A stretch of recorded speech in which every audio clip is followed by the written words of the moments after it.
Welcome to another episode of the PFF College Football Show. I'm Mack alongside my co-host Dalton Wasserman and a very, very special guest on right now. We got a national championship winning, Bear Bryant Award winning North Carolina head coach Mack Brown joining us. Mack, thanks so much for joining us, Coach.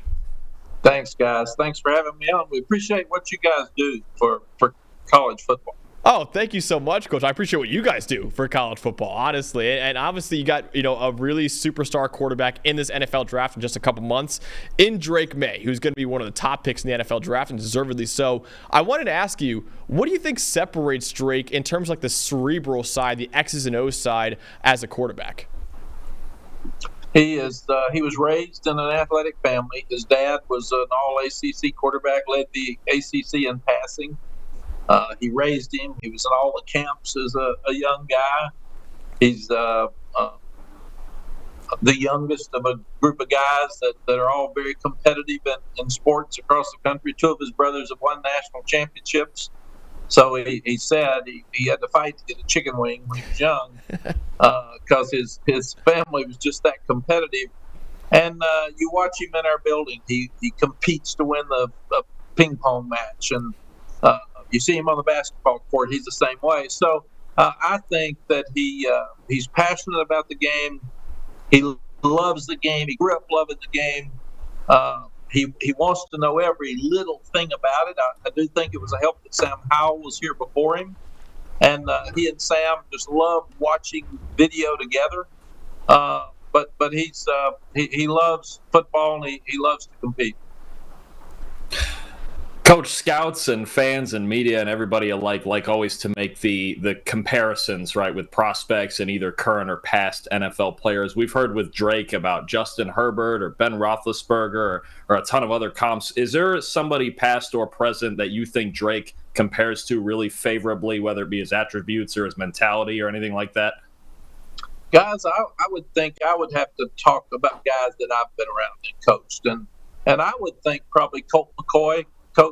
Colt, I think he completed like 71% when he was at Texas in games. He had the best completion percentage of any at that time. He won the most games in college football at that time, 45. He was so competitive. He was very accurate. He was very smart, but he could run and made a lot more plays with his feet than people thought he could. So at the same stage, Drake's much taller than Colt, which would be a huge difference in the draft. But they're both really athletic. They're both smart. They're both accurate. They both are guys who can win and lead. And I would think there are a lot of similarities there.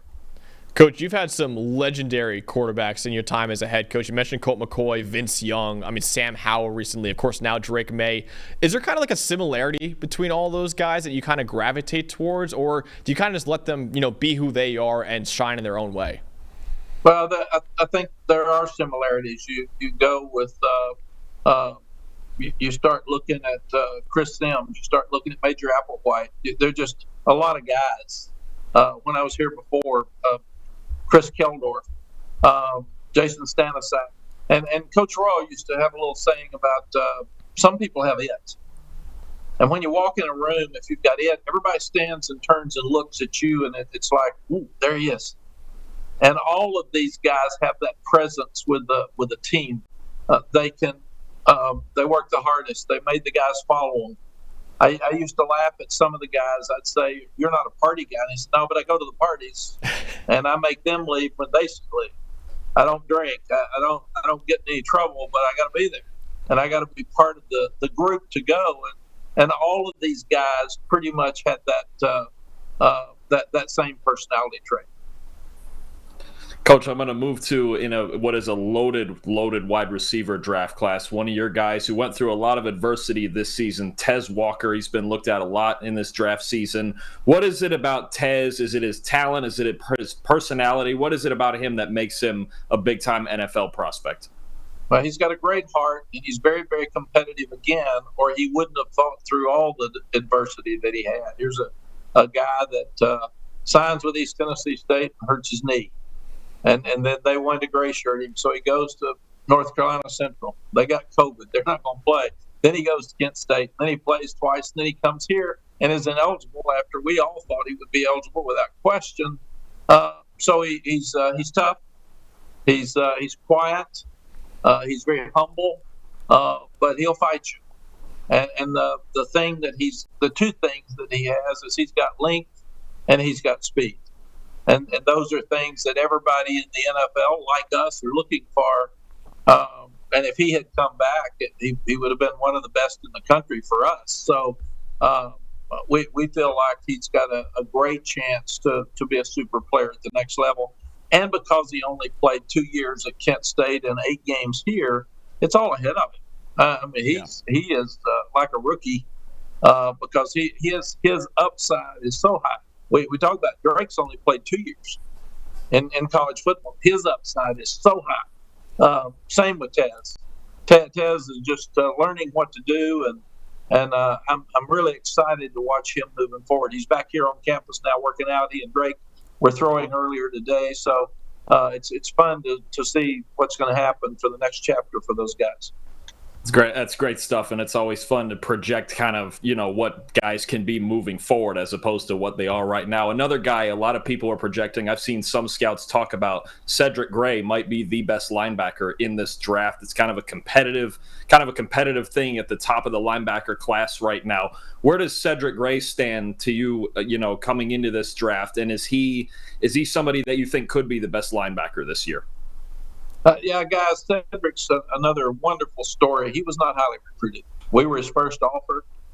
I don't think he ever had a Power 5 offer. He was a safety and a slot receiver at 211 pounds, and now he's 233 and can run 4.6 and loves to play.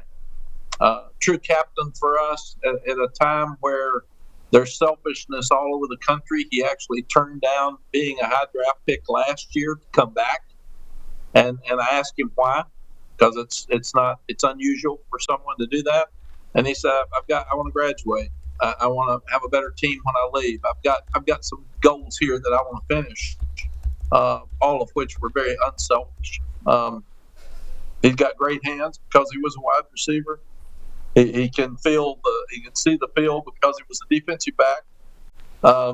He just happens to be a free safety that gained to 233 pounds and can still run the same speed. So that's what makes him so good. Coach, another last draft prospect we want to talk about right now is Myles Murphy, who we feel like is getting really slept on in this draft process right now. What do you think he will bring to the NFL team that ends up taking him in the draft? Myles he got hurt a couple of times with a sprained ankle or a few things that set him back, but he's so big, he's so athletic, and he's powerful. And when you see him playing well, he plays as well as anybody in the country. And that's what I'm like you guys. I think people are sleeping on him, and he's going to really surprise somebody, and he's going to make somebody a great get. Coach, and one guy who's not getting slept on right now, or he shouldn't be, turning ahead to next year, is Cayman Rucker, who's one of the best defensive players probably in college football right now. What can you say about him as the leader of your defense for next year? Well, Ced Gray and Cayman Rucker are two of the best players on our defense, probably the two best. And neither one of them were offered a Power 5 scholarship. It's really interesting. So they came in with a chip on their shoulder. They came in mad at the world. They're both really smart. Cayman was a National Honor Society student, and I was actually watching him at a camp, and everybody said he was too little. And we took all these big, pretty offensive linemen, and he ran over every one of them and cost all of them scholarships. And I said, "Who is he?" And they said, "That's Cayman Rucker." And I said, "Well, offer him." And I went over and offered him. Out of shorts, because I hadn't even seen him, and he's been such a great player for us, and even a better person. He's a captain. He's tough as nails. He plays every minute of every day, and you know what you're going to get when he comes to work. Coach, switching to another great player on the offensive side of the ball, and a guy, we've got a ton of great running backs coming back into college football next year, and I think Omarion Hampton's right near the top of that list.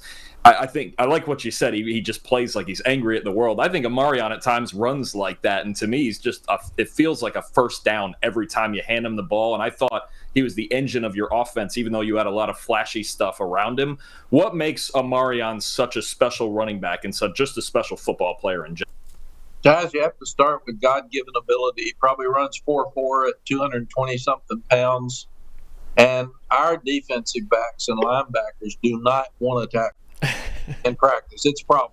I used to say that with Ricky Williams and Cedric Benson. Those safeties will pull a hamstring when they see him coming, and there's nobody in front of him. But he can fly. He's tough as nails. He practices hard every day. He's quiet, but he is going to run over. They call him Hammerhead because you better look out because he's going to run right down your throat when he sees you. But he'll pass protect. He is a wonderful person, great team guy. And the more you hand it to him, the better he likes it. Coach, I can promise you your defensive backs are not the only ones that don't like tackling Omarion Hampton. I think there's a lot of teams that you're playing right now that are also not big fans of going against him every game. I think that's fair. So your running game's obviously set with Omarion. Moving to the quarterback situation with Drake leaving, and you had this last time with Sam Howell leaving too. But right now it seems like you have a battle for the quarterback spot between Max Johnson and Connor Harrell. What do you expect to see from them moving through spring ball and then into the season beyond that? Well, I expect to see great competition. They're both first-class young people. They've both played. They're both competitive. They're both athletic. Max is probably 6'5 plus and can run. Watched him in the offseason. We haven't seen him throw yet. We'll get to do that on the 19th because they can go throw, but we can't see them. And we start spring practice on March 19th. Connor got to play some over his time here, but he really did some great things in the bowl game. We didn't help him very much. We had a couple of linemen out and moved around, so we had too much pressure on him, too many sacks. So I really think it's going to be a great battle this spring and fun to watch. They're very different, but both of them are smart. They're competitive. They play a lot of ball. Connor won 2 state championships at Thompson High School in Birmingham, and he's the valedictorian of the school and probably runs 4.4. And Mack started at both LSU and Texas A&M. He's thrown 900 passes in the SEC. So. His dad won a Super Bowl. So and his dad won a Super Bowl with Clyde Christensen, who is one of the guys that helps with our quarterbacks here. So I'm really excited about these guys for the spring. And people forgot Drake didn't start till 10 days before opening game. He had a battle with Jacoby Criswell, who ended up going to Arkansas. So this will be fun to have both of those guys out there this spring. And we're just going to turn them loose, let them compete. And they're going to get the same number of reps, and they'll get with both of them with the starters, and it'll be really fun to watch. Coach, a guy that doesn't get a lot of love because of the position he plays, but we love at PFF is Willie Lampkin. A guy who came over from Coastal Carolina, was a great center at Coastal Carolina. You guys converted him to guard this past year, and he was even better at guard. What do you think makes Willie one of the best offensive linemen that college football has to offer right now? He's tough. Willie was an undefeated wrestler in the state of Florida, won the state championship. And you take those wrestlers and throw them into that offensive, defensive line, now they will fight you. And if I had to choose a guy off this team to go in an alley with me and somebody jumped me, Willie would probably be the first one I would pick to be on my side to defend me. He fights every minute of every day in practice, and he's been fun for us. And he has already made our offensive line tougher.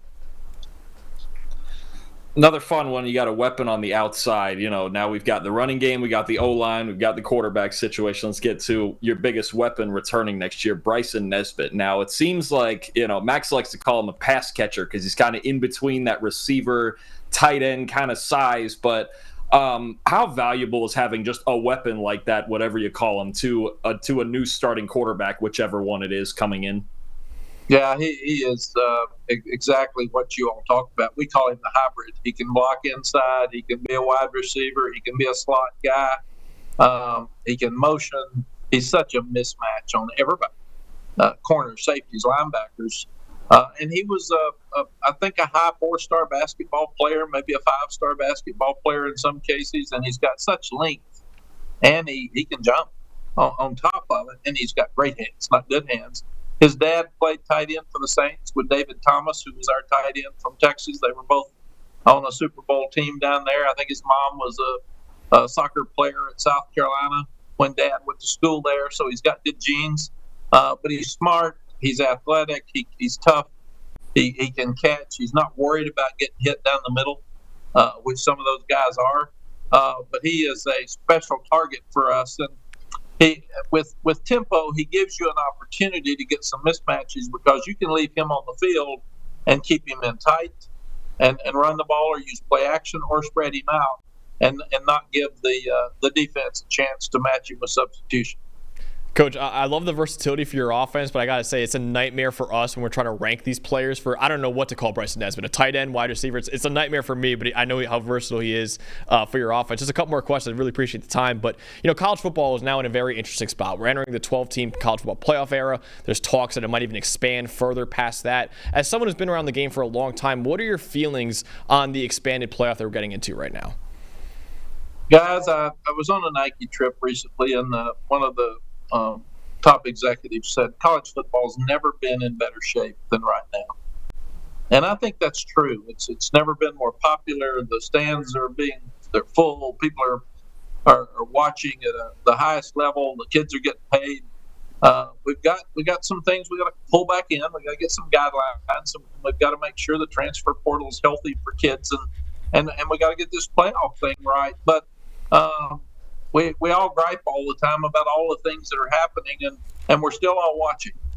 And I think that's what makes it so popular. And it was funny, guys. Every sport had a playoff except us. Every sport, which I always sat and wondered, why doesn't college football have a playoff?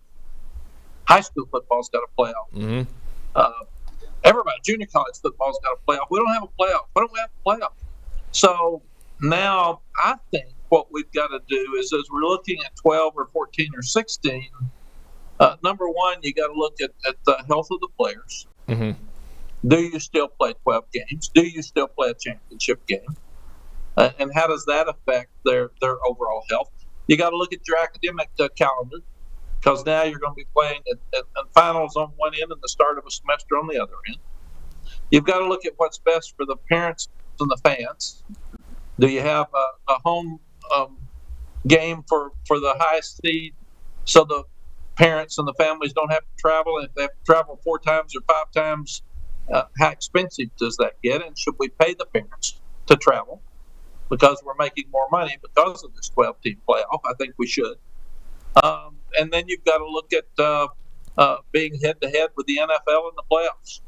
You're going to have some good discussions about who plays, when we play, so we're not bumping heads and really mess it up for fans where we play both ways. So, but I think when we get into the playoffs, we need to pay the players, we need to pay the parents, and have them both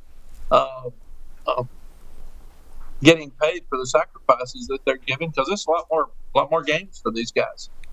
And then we're all going to have to start looking at practicing differently, and the extended games are going to be really different for us. But and I know we're talking about who gets a bye and who gets all that stuff to get worked out. But you just need the best teams playing at the end, like they are in the NFL, and then it stays the popular sport that it is through the playoffs. So, Coach, in the age you've mentioned pretty much all of it, the NIL, the transfer portal, and just everything, the Wild West that college football is right now. And is that opportunity to play in an expanded playoff and win a championship, obviously having more access to it than you've had before this now, that and I'm just curious if you combine that with your other selling points at North Carolina, and what exactly might be the list of things that you sell to, whether it be incoming high schoolers or transfers, to get them to North Carolina? Well, the biggest thing we sell is that you're going to get one of the best educations in the world, and at the same time we have a chance to win all the games. So many academic schools can't win, and we can. We've proven that, and we've been 6-0 last year. We were 9-1 the year before. We got to finish, and we're looking at every little thing to figure out why we haven't done as well at the end of the year as we have the first. And with NIL, we're bringing in really bright kids that want to be here, because you don't want people buying them off your campus the second year now. And the core GPA of the kids that we signed this year out of high school was a 3.44. So it's really high, and these kids are doing really well. They're excelling. Can't wait to see them get on the field. And I like the expanded playoff because it gives all of us a chance. What I'm a little concerned about, and it's something we've all got to really address, is there will be some teams that can't get to the playoff. They're just not going to be good enough. And they're not committed enough. They don't have enough money, and the expectations will still be high, but they're not going to get there if you look at history. And I want those teams to still be able to have a bowl game. I don't want the kids to be separated from it's either playoff or nothing. And then a lot of kids that go to really good schools that just can't compete at the highest level, they still have to have a place to go. So I hope we can figure out how to keep the bowl games competitive. I would love to have, I think Group of Five should play their own playoff. I like FCS. And I think that the Power Five should play and have a Heisman Trophy winner, and a Lombardi winner, and all the things that Butkus Award winner, and a national championship. But I think Group of Five should do the same. Why do we just let the best Group of Five team play when they're probably not going to have a great chance to move up very far because of depth? Why don't we let a group of those teams play for their own national championship? I'm going to sit and watch Memphis and Tulane play for a national championship. So why do we throw them out except for one team? I don't like that. I think we should give everybody an equal chance to win their own championship. That's very well put, Coach. Coach, I really appreciate all this time right now. It's an absolute honor speaking to you, and best of luck this upcoming season. Thank you, guys. Thanks for having me on. Again, appreciate what you do for college football. Of course. Thank you, Coach. Thanks, Coach.